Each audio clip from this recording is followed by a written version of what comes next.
Apardı bir garip hayal yaman məni uzaqlara. Yadımda en şirin qalan o günlərə, o çağlara.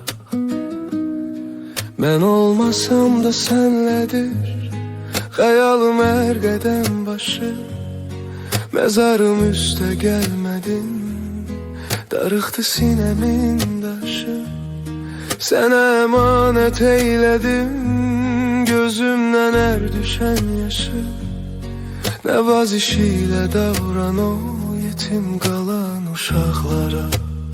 Apardı bir qərib xəyal yaman məni uzaqlara. Yadımda en şirin qalan o günlərə, o çağlara. Son ayrılıq şeirlərin gözüm yaşıyla yazmışam. İçimdən akan ölmüş arzular, məzarı qazmışam. Diyarı qürbət icrətə, qəribə yolda azmışam. Yad evdə doğmalaşmışam, qərib qonaqlara. Apardı bir qərib xəyal yaman məni uzaqlara.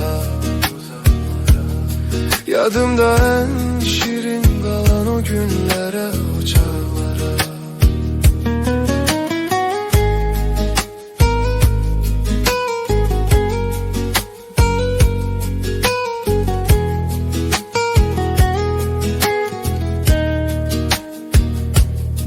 Qəmin yanında saxlaram bir ömrü yadigar olar.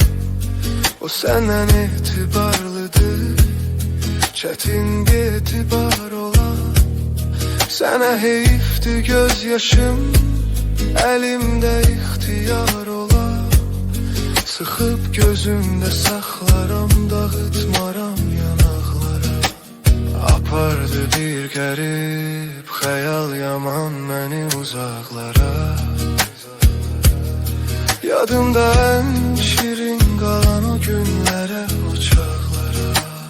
Apardı bir qərib xəyal yaman məni uzaqlara.